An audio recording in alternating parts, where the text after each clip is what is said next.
Ui, per què es presentem és una bona pregunta. Tu per què presentes? Doncs mira, jo em presente sobretot per responsabilitat.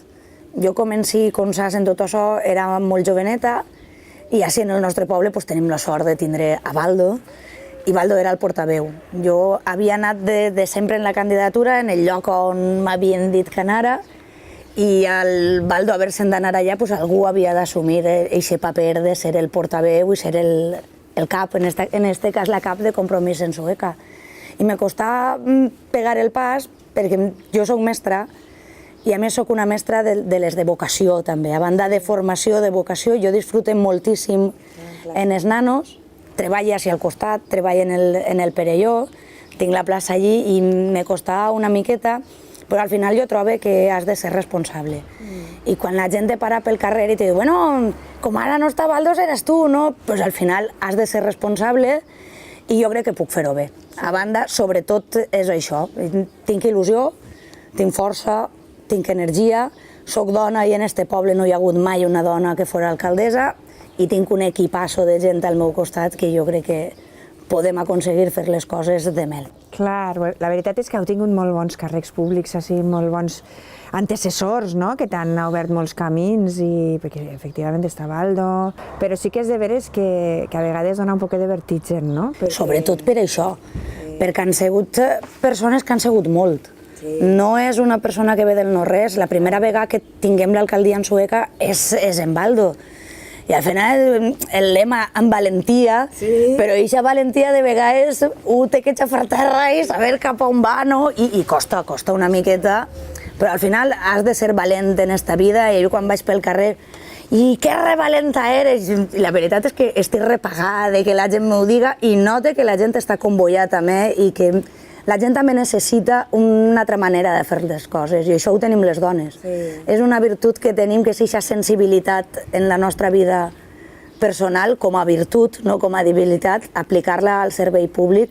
I jo en això tu el veig molt. Sí? Sí, veig molt que la manera d'enfocar les coses és molt d'una dona. Sí, també jo crec que són molt pràctiques, no? Sí. Jo al final també veig que nosaltres enfoquem els temes d'una manera pràctica, no? Que serà perquè com ens tenim que organitzar, no? Les 50.000 coses que tenim en l'agenda i en l'agenda de diputada, en l'agenda professional, en l'agenda de mare, en l'agenda... Jo sempre ho dic això, que quan he d'anar a algun lloc jo primer he de fer l'enginyeria familiar. Jo tinc 2 crios xicotets, un que té 6 anyets i un que té 18 mesos. Ui, això sí que és menut. I el que té 18 mesos, jo recordo donar-li el pit en les juntes de govern de l'Ajuntament. Molt ben fet. A veure, jo trobo que és una cosa que és el més natural del món i damunt jo tenia la sort de poder-ho fer. Malauradament moltes dones no ho poden fer, però jo sí que podia compaginar les dues coses. No, i està bé visibilitzar-lo, no? Perquè vivim en una societat on com que els xiquets s'amaguen, no? La política no... L'altre dia parlant amb els d'UNICEF, no? Perquè vingueren volen un pacte de tots els partits de protecció de la infància, tenim moltes carències i clar, al final reflexionàvem sobre com la política deixa d'esquenes a un col·lectiu tan important com els xiquets, no? No n'hi ha plans en els programes electorals, normalment sempre està oblidat, no? I depenent d'on vaig, sobretot ahir on la dreta s'ha instal·lat tan bàrbarament, no? I amb tanta majoria i tant de poder absolut, realment jo trobo a faltar aquesta política que siga acollidora, que siga protectora, no? I que siga normal, perquè al final és que amagar els xiquets, jo recordo a primera hora, el meu xiquet va anar al primer ple, tenia 44 dies, i jo recordo, era un ple molt tens, probablement el ple més tens de la legislatura, perquè ens vam enfrontar en companys de govern. Nosaltres pensem que podem estar governant junts, però n'hi ha coses per les que no passem. I aleshores era un ple...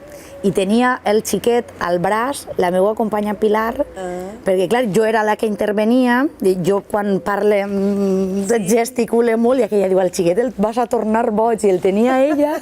Quan jo vaig acabar d'intervindre, vaig agarrar el xiquet i jo me'n vaig anar al despatx i vaig donar el pit. I va ser una cosa que la gent ho recorda molt, això. Sí, perquè és una cosa normal. Però no és fàcil, al final, per a les dones encara que tinguem... Jo ja els meus els tinc més majors, el meu major té 12, el menut té 7 i ja guanyen molt en autonomia, ja van a soles, no? Més o menys, no? Però ja no és quan són tan menuts, que són tan dependents. Però en qualsevol cas seguim sense tindre-ho igual que els homes. Que va, i jo ara, perquè mon pare s'ha jubilat i em té al menut i em fa un pont de plata perquè pobret em demana hasta permís si pot anar-se'n alguna vesprada a algun lloc. A ell li agrada molt el trinquet. Ai, se l'endú. No, al bebè no se'l pot endur, al major sí.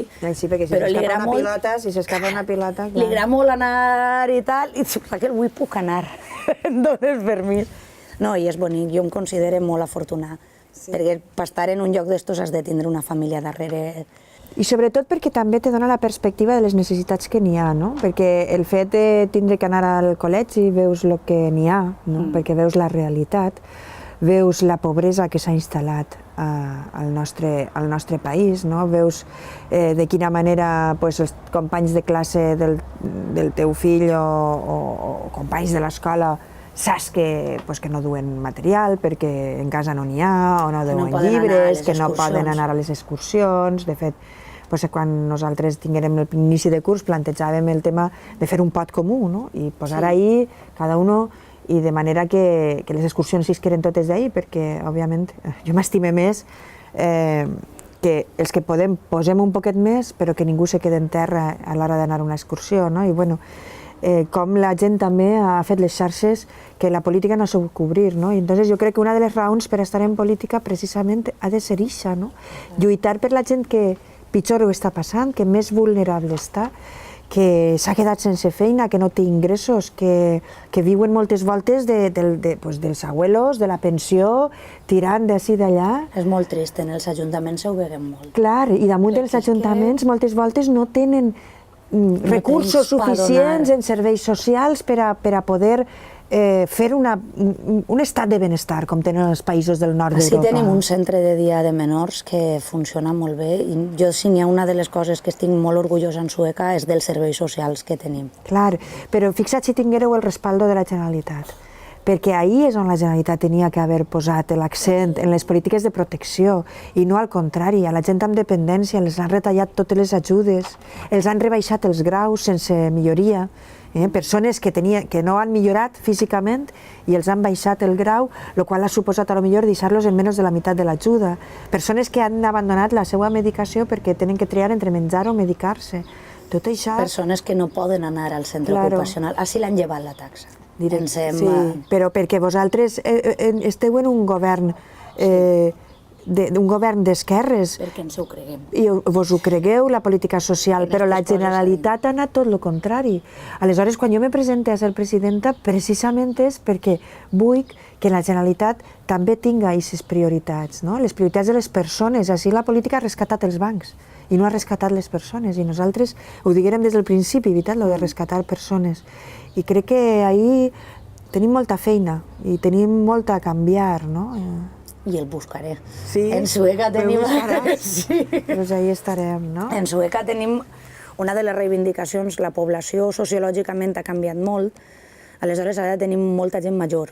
Nosaltres tenim una residència, però pensem que fa falta... Sí, vosaltres teniu una municipal, no? Sí. Sí, ho sé, ho sé. Una municipal, però que no decidim el municipi el que s'ha de fer. Per el conveni aquell famós que signarem tots, ens costa molts diners a l'Ajuntament i al final no és l'Ajuntament tampoc qui decideix qui han d'estar ahí, quines persones han d'estar ahí. Sobretot perquè moltes vegades els ajuntaments hem hagut d'assumir el que havia d'assumir la Generalitat, i això és trist. Sí. És trist que ho hagis de fer, perquè, a veure, el ciutadà qui te veu tots els dies és a tu. Clar, i a qui li toca la porta és el que està I aquí ve a parlar, mira, que tinc a ma mare, no sé com, a veure com ho arreglem. Jo conec una xica que venia a l'escola que porta sa mare a un centre de dia, sa mare té Alzheimer, i ha arribat a un extrem que la coneix. A la filla s'ha hagut de deixar la faena. És que sa mare, imagina't. Han recordat que Rajoy, una de les coses primeres que va fer, va ser llevar-los la cotització a les persones que sobretot eren dones, perquè això al final carrega sobre les esquenes de les dones. El que va fer és que aquestes dones cuidadores tenien una cotització a la Seguretat Social, perquè així el dia de demà estem parlant de pensions, de jubilacions, etc. I llevaren aquestes cotitzacions, amb la qual dones que s'havien deixat la seva feina perquè sabien que podien cotitzar com a cuidadores, no? I jo també ho entenc en un moment vital que tu digues, no, mira, jo entre potser estar treballant, cuidant a altres, cuidem a mare, que per això és ma mare, i jo estic cotitzant i estic en condicions i acompanyem a mare en esta part de la seva vida, no? I que se deixaren la feina i damunt després se quedaren sense cotització, doncs això ha trencat a moltes famílies, els ha trencat absolutament els seus plans i tot el que havien calculat, no? Perquè ara, clar, en aquesta situació, a veure qui troba una faena, te la deixares en aquell moment, te substituirien o no, però ja no pots tocar la porta i dir que torne, oiga, que és que Rajoy m'ha deixat sense cotització. I que hi ha gent partits que diguen del despido que encara ha de ser... I sobretot perquè això en diners, comparat amb el que li hem pagat a Bankia, és de sinvergonzoneria de Bankia que ara veus a Rodrigo Rato, quan mos el ficaven ahir tots els dies en la tele de l'home d'èxit, ahir en la campaneta de Bankia, que dius, i això? Ara, la campaneta, mira... Ara en la campaneta el quidraran a dinar. Diu, los del módulo 10, que vinguen a dinar. Home, no, és que en este país han passat coses que com no se va estar en política, com no ens anem a tirar avant, no? Pues això és, que si veus que tens en la teua mà la possibilitat de fer alguna cosa, jo crec que has de ser valent i que ho has de fer. I que sobretot la política jo crec que ha de servir per a facilitar la vida a la gent, no? És que en aquest moment la política complica... Per a xicotetes coses. Sí. Ara, en aquest moment, jo entenc que la política complica la vida a la gent, i hauria de ser al revés. La política t'ha de facilitar la vida, i això és el que genera felicitat. Així ens hem gastat dinerals en la Fórmula 1 per a un dia, per a que els bòlidos aquells corregueren un dia. I aquests diners invertits en sanitat, en educació, en benestar social, en dependència, dius, vale, doncs no vindran així els bòlidos, però jo sóc un poquet més feliç tots els dies. I això és... segur 4. Claro, i així és com jo crec que hauria de servir la política, no? Perquè si la política no serveix per la felicitat de la gent, per què té que servir? Per res. Doncs això dic jo també. Tu no veus ara que n'hi ha una tendència a parlar de temes que no tenen res a veure en les eleccions municipals i autonòmiques, no? Quan realment, si contem tots els drets de les persones, la major part depenen de les polítiques que se fan als ajuntaments i les que se fan en la Generalitat, no? La veritat és que m'espanta que s'estiga parlant de coses que després no tenen res a veure en aquestes eleccions i que la gent no estiga reflexionant sobre què és el que ha de fer el nou govern, no? Jo ahir ho tinc tan clar que el nou govern de la Generalitat ha d'abordar l'emergència social de lo que estàvem parlant, no? Que servisca per a que la gent que en aquest moment no té cap ingrés pugui tindre un ingrés digne a través de la renda garantida de ciutadania, a través dels serveis socials, de l'educació de 0 a 3 anys per a que les persones que estan en aquesta situació i tinguin xiquets xicotets de l'edat dels teus puguen conciliar i buscar treball i reinsertar-se en la vida laboral, i el pla de xoc contra la corrupció, que així el que hem tingut són lladres, uns saqueig de les arques públiques, s'han desviat els diners a les butxaques particulars i a la butxaca del Partit Popular, i aquests dos plans de xoc haurien de ser el primer, no? Però després també jo crec que la política ha d'orientar i ha de canviar el model productiu, no? I jo ahir sí que penso que tenim molt a fer en quant a orientar la política en 4 potes, no? Com si fos una taula de 4 potes de...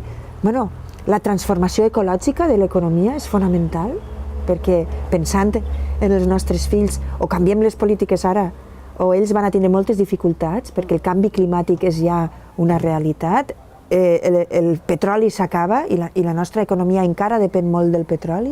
El benestar social hauria de ser un altre motor econòmic, i ahir la Generalitat té molt a dir, desenvolupant la llei de la dependència, fent plans de reinserció... A més, invertixes i aquesta inversió té retorn, perquè alhora generes ocupació, que és un altre dels grans problemes que hi ha.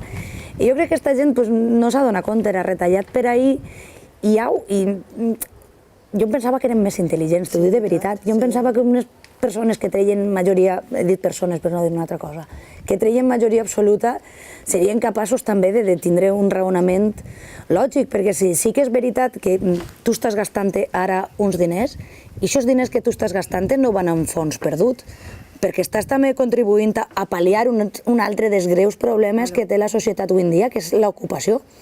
I ahir podries generar una ocupació que realment fora una ocupació de qualitat.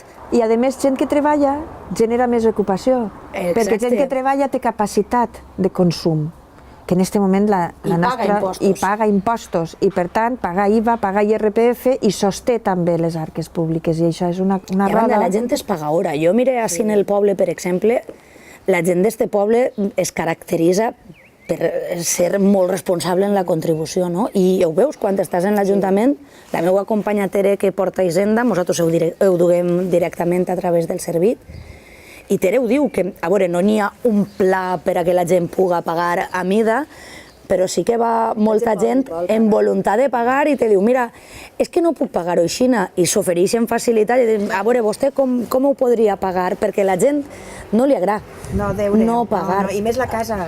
Això és una cosa que, i més en este poble, és sagradíssima, i conforme estan les coses, l'altre dia me deia una xica que ella havia demanat la renda garantida i no la donaven perquè té 2 vivendes.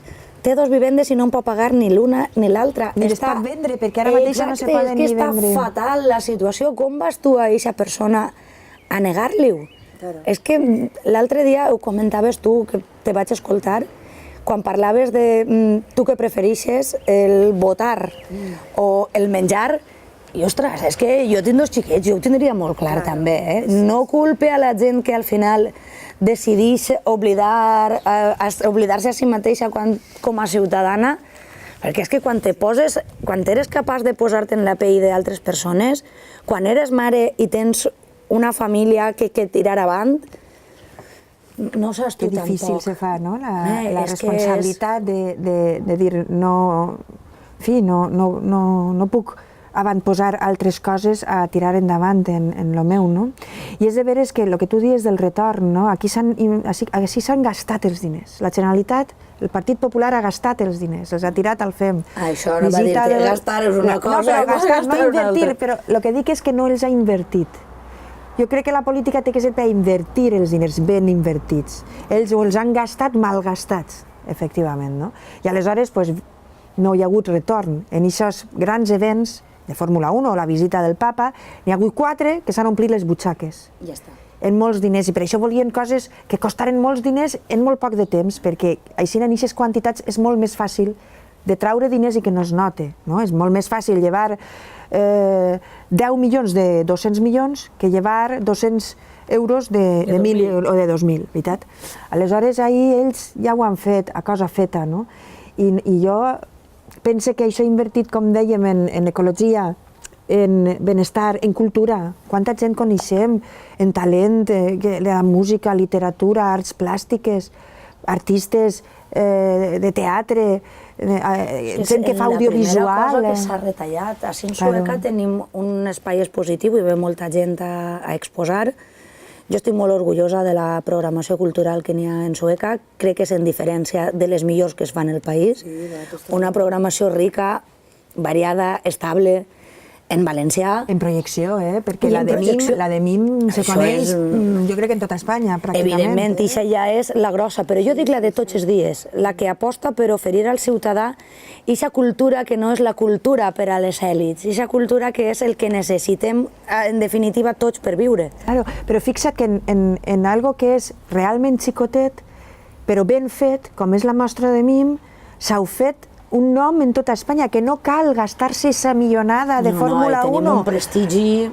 Esteu en el prestigi dels àmbits culturals fora del vostre poble, i això vull dir que no és una ciutat com València o com Madrid. No, és una ciutat relativament menuda. Claro, és menuda, i vos heu fet un nom en tota Espanya, que no cal gastar-se aquestes quantitats de diners, que el que s'ha d'aplicar a vegades és més la intel·ligència, no? I la cultura hauria de ser aquest motor econòmic, no? No, i hem tallat en molts llocs, jo no sé realment en què estàvem pensant, però els espais expositius que n'hi ha en tots els pobles Ahir la gent ha retallat moltíssim. I en Sueca tenim tots els mesos exposicions i van rotant-se. I jo crec que si el poble no serveix per a mostrar tot allò, pues, la cosa es queda en no res. Jo en Sueca també tenim una joventut molt dinàmica i jo crec que hem fet un encert, que és estar en el Consell de la Joventut per a dinamitzar tot això, no? Per a dinamitzar i que aquest espai jove que fem a Sueca servirà per a, com una finestra oberta per a que la gent vega de què són capaços els nostres joves. Claro, però és que ahí també fa molt l'Ajuntament i la institució. Imagina't que això farà també la Generalitat, perquè si la institució, l'Ajuntament o la Generalitat promou, la gent s'enganxa. Claro, si no s'ofereix res, doncs la gent què va fer? No? Perquè a vegades diuen, és que els joves passen. Això no és veritat, els joves no passen. A mi em dol moltíssim. A mi això me pareix una injustícia molt gran i sobretot que se'n tinguin que anar d'este país perquè aquí no n'hi hagi futur. Això sí que és, o sigui, un país que deixa anar els seus joves, això és com el flautista de Melín, no té futur. I aleshores nosaltres hem de fer polítiques per a que els nostres joves puguen tornar. Per als que se vagin anar perquè no tenen així un projecte vital, que puguen tornar, no? Això és fonamental per a el futur del nostre país. S'han format així, han estudiat així i ara el seu coneixement... I han invertit així en ells. Claro. I se n'aniran a la Merkel a donar-li el coneixement que han adquirit així i que ens ha costat tant, perquè tu hasta que tens una persona formada, doncs això costa i és un esforç col·lectiu. I ara tot el seu coneixement, el que ells poden donar a la societat, li ho van a donar a altres països. Pues jo penso que hem de fer polítiques decidides, culturals, per la gent jove, econòmiques, d'investigació. Quants investigadors se n'han anat? Moltíssims. I a més estan tancant tot. En els instituts tecnològics, el príncep Felip, que estava fent molt bona investigació en tot el tema de cèl·lules mare, perquè al final, si tu investigues, després tens patents, perquè tu els descobriments que... És de veres que s'ha d'invertir, tornem a lo mateix. Tu invertissis uns diners. Però és una inversió que té retorn. Però és una inversió que després té un retorn, perquè aquests descobriments després els altres països te les volen comprar, no? Però així s'ha invertit, i en el tema cultural, així s'han fet edificis. Sí. Que ara estan buits. Enormes. L'Àgora, que això costa... el més gran del món. El més gran del món. 100 milions d'euros. Imagina't això en polítiques de base, culturals de base. Així com ho esteu fent així, vaja. El meu compromís principal és este. He estat 8 anys governant, tinc les mans netes i el meu compromís principal és ixe, la honradesa en la gestió dels diners públics. I de vegades ve la gent i diu, escolta, no m'ajudaràs a fer això? No t'ajude jo. És que no sóc jo la que està ajudant a ningú. Eres tu el que estàs contribuint a que jo, després, des de l'Ajuntament, puga decidir si se va a incentivar una proposta o no una altra. I aquesta honradesa jo trobo que és molt important. Mira, l'altre dia quan va eixir lo del Ritalix, jo m'agarrava les mans al cap. Tere Ribes és la regidora de Paelles. A l'Estarbaldo en el Congrés farem una iniciativa que es deia Paella al Congrés. I me n'anàvem tots cap a Madrid. I jo recorde que jo em paguia el bitllet de la meva butxaca perquè jo anava, perquè jo volia anar, que em feia comboi anar a acompanyar-la. I anàrem i treballàrem allí, les mans les tenien totes plenes de pols, un poquet perquè es veja també la diferència. El gros de la gent no som ixos que estan abusant de tots nosaltres per a pagar-se luxes d'ells. A mi de veritat que m'entristeix moltíssim que pugui haver una persona que pense que això és la política i el meu compromís principal és ixe. Una, la honradesa, i un altre que jo crec que és molt important també, que és dir la veritat. A mi sempre m'ha molestat moltíssim que me vingueren intentant camelar de mira, sí, el que tu dius està molt bé, tal... Jo he hagut de dir que no moltes vegades. Quan estàs governant hi ha vegades que has de dir que no, perquè això és com tot, no? De vegades la gent li costa un poc d'entendre, però jo crec que és bonic i és molt important que tu li expliques a la gent que si tu tens això, és això el que pots gastar. Perquè si te'n gastes més, no te'n gastes tu. Estàs ficant-li d'això al poble i de vegades costa, no? Dir-hi no és dur, però després la gent ho acaba... Jo crec que la gent després t'ho agraeix. Mira, em digueres que no, a mi de vegades me diuen, és que eres massa franca. No hauries de dir, no, però és que si després pot ser que sí, Jo contenta i pagadíssima de que hagi pogut ser que sí, però no m'agrada enganyar a les persones, m'agrada quan me trobe amb una persona pel carrer poder saludar-la i poder mirar-la als ulls. I jo em conec i no seria capaç de mirar a una persona als ulls després d'haver-li promès alguna cosa sabent que no depèn de mi el fer-la. A mi això me passava en un acte en la Malvarrosa. Una dona me preguntava, diu, i tu, xiqueta, tu què promets? Dic, jo no li vaig a prometre a vostè res, perquè a mi no m'agrada això de la política que comença a prometre. Ara Fabra està prometent 360.000 llocs de treball, que uno diria, i per què no ho has fet abans? No? Exacte, que té la vareta màgica ara. Perquè a mi me molesta que me prenguen per boba.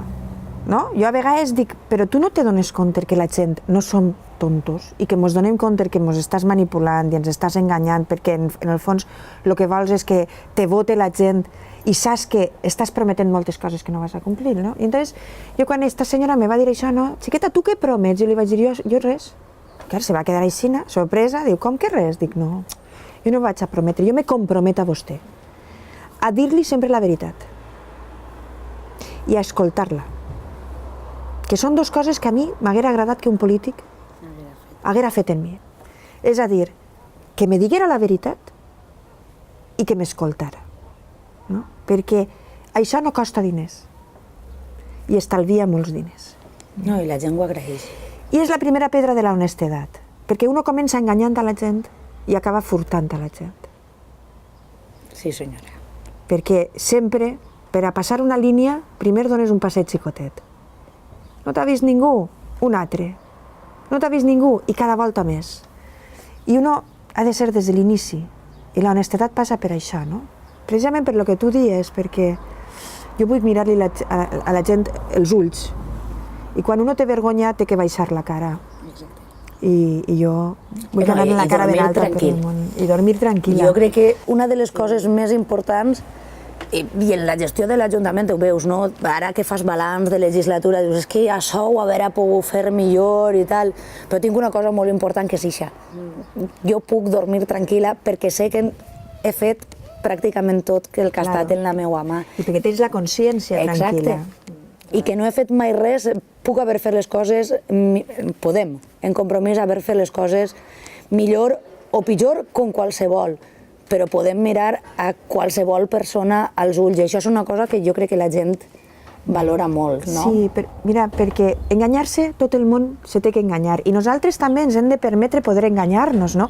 Que tampoc estiguem ahí, ai... No som perfectes, el problema ni no molt és menys. enganyar-se, que tot el món ens podem equivocar, el problema és no reconèixer-ho, no?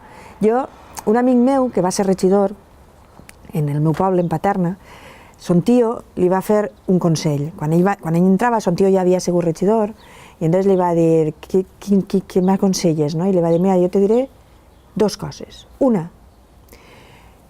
reconeix quan t'hagis equivocat, que no te doni pena reconèixer que t'has enganyat i fer-ho públic. Mire, en esto m'he enganyat i vaig a rectificar-ho.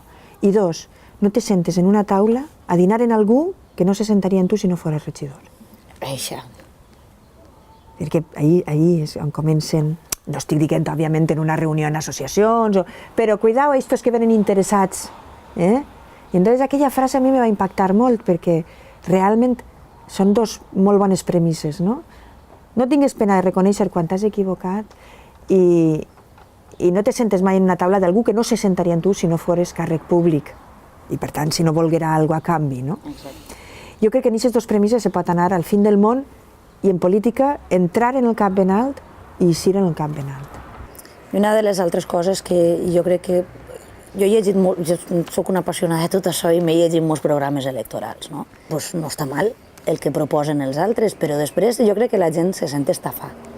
I un dels encerts que hem tingut així en Sueca ha sigut precisament això. El dividir el programa, que evidentment està obert a aportacions i que jo crec que un programa ha de ser una cosa viva i no una cosa tancada, però sí que hem intentat fer una cosa que són els compromisos, que són les coses que, si compromís entrem a governar, que entrarem, farem sí o sí. Les coses a les que ens comprometem i ens comprometem perquè sabem que ens podem comprometre. I després n'hi ha un altre apartat que són les propostes, no? Que serien totes aquelles coses que nosaltres somiem per a la sueca ideal, però que som conscients que no van a dependre... Ni en un any, ni en 2 anys, ni en 3 anys. I que no depèn tan sols de sueca soles. Vull dir, nosaltres portem una proposta molt xula, que és el banc de terres, el posar a disposició, però això no depèn de tu. Això depèn de generar complicitats entre els propietaris de les terres, la gent que ho vulgui aportar, un consell agrari, una altra proposta... Que n'hi hagi una mancomunar els servicis... Una altra proposta que jo crec que és xulíssima són els camions escolars, que està funcionant en molts altres llocs, no estem inventant res, però no depèn de mi soles. Jo puc posar a l'abast tot el que faci falta, però si les apes d'escoles no es convoyen en això, evidentment són coses que no vas a poder dur. I les típiques promeses de sueca, no? El soterrament de les vies. Evidentment que jo també vull que el poble no estiga dividit per una via, però no depèn de mi.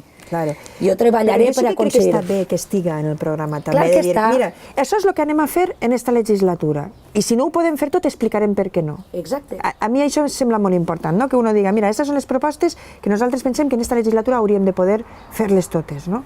I la que no, doncs la expliquem. I després està on volem aplegar. A mi me passa igual. És bonic somiar, si no, no estaríem així. I a mi me passa moltes coses que tenen que veure en el govern central, claro, el govern de Rajoy, no? Que esperem que tampoc siga de Rajoy molt pronte.